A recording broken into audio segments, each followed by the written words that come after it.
giving each group of you a different era of history to research. And the question is, what impact did your era have on the modern world? So Sarah, your group has the ancient Greeks. Ravi, you've got the Romans. And Danny's group gets, yes, a bit of a challenge for you. You get the Middle Ages. Some even call it the Dark Ages. Boring. See how you get on. Yes, miss. So, sweet, yes, you get the Renaissance.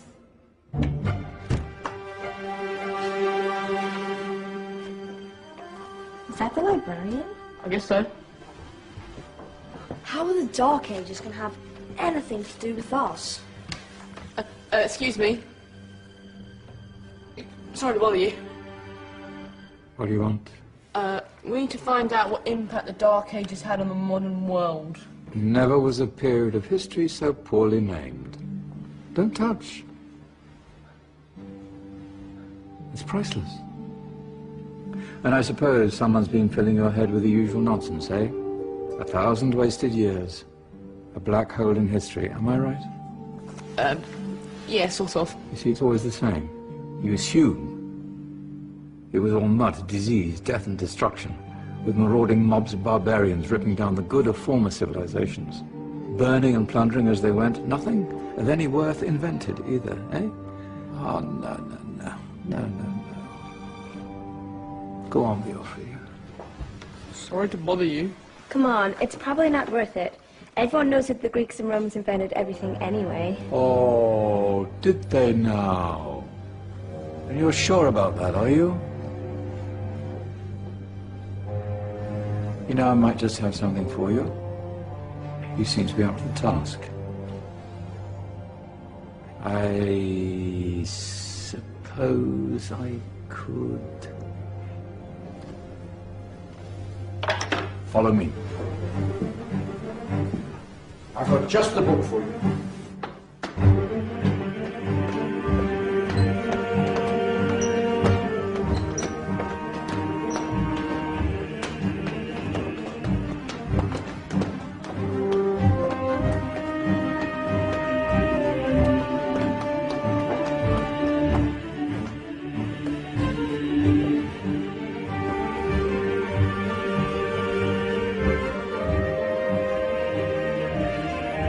Where are we going? I don't know. Ask him.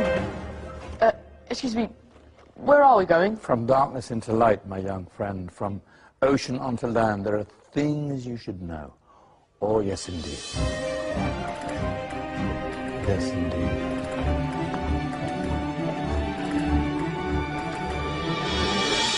Now, I know I left it around here somewhere.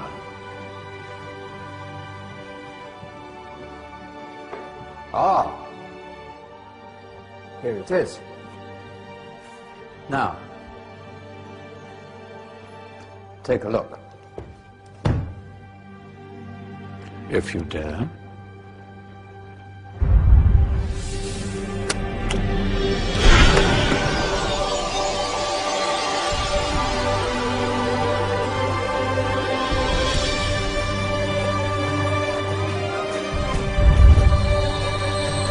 What's going on? Welcome to the Dark Ages, or as it should be known, the Golden Ages. Who are you?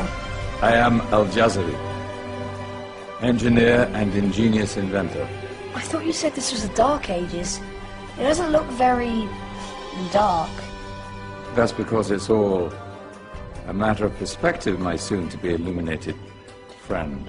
Of course, there are parts of the world that weren't dark at all, but in a civilization that stretched from Spain to China, the golden rays of discovery and invention shone over everything. What civilization? The Muslim civilization, my young friend. Through scholars and scientists of various faiths, some of the most important discoveries known to man were made at this time. Discoveries that drew on knowledge of the ancients, but have more connections with your modern world than you could possibly ever imagine. Like what? Well, all sorts of things. I've got to get a picture of this. I knew it was a good idea. Who are you? Allow me to introduce Ibn al-Haytham, a great scientist whose ideas led to the invention of the camera. You invented the camera? I laid the foundations for modern cameras by explaining how our eyes work.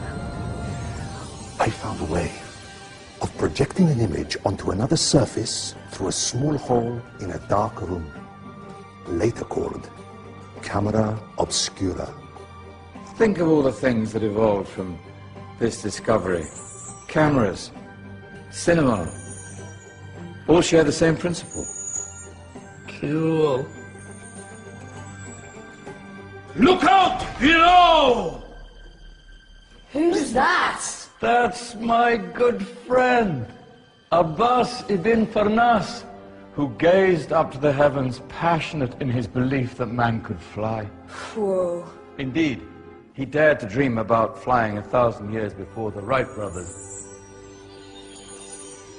Do you know you all take your jet-setting holidays for granted, so it only seems fair to remember Abbas ibn Farnas? Stand by. I'm ready for takeoff.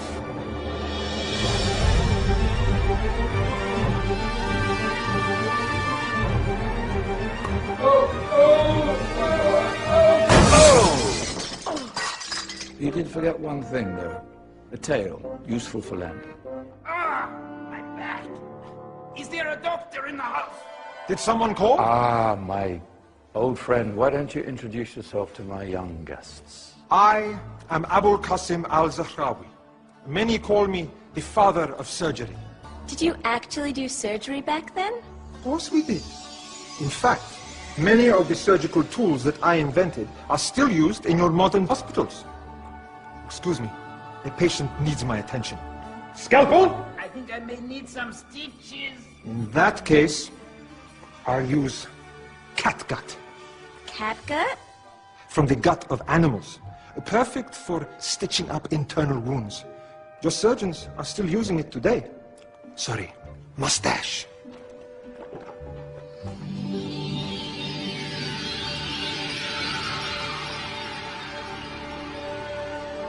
Who's she? That's Maryam al-Astrolabi, one of the many brilliant women of her time. She made sophisticated astrolabes. Astro what? Astrolabes. They show the sky and the stars on a small flat plate you can hold in your hand.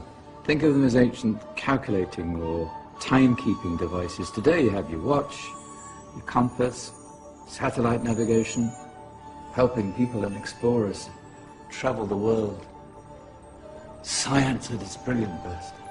And all these things were developed during the Golden Ages. Well, that's just the tip of the iceberg.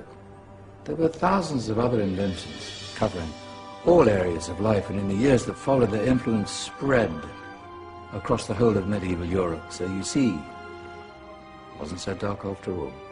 What about you? Me? What did you invent? Well, I don't want to be big-headed, but I made some groundbreaking advances in engineering. I suppose my most significant discovery converted rotary motion into linear motion using a crank and connecting rod. It's essential in pumps and engines. In fact, I've no idea how the Industrial Revolution could have happened hundreds of years later without such a device. Not that I ever get the credit I deserve. But my crowning glory was my amazing time-telling machine. My legendary elephant clock.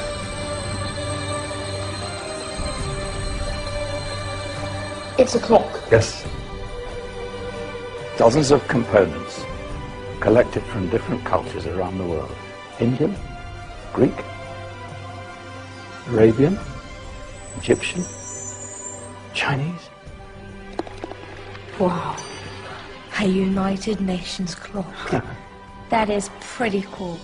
Does it actually tell the time? Well, yes, of course. If it wasn't for me, thousands of people would be late for everything. Speaking of time, we'd better get you back. And remember, Spread the word. This is a golden age, and I've only shown you a tiny part of this wondrous time. There are countless other scientists and inventions directly connected to your modern world. You're just going to have to find out for yourselves. Hey, wait!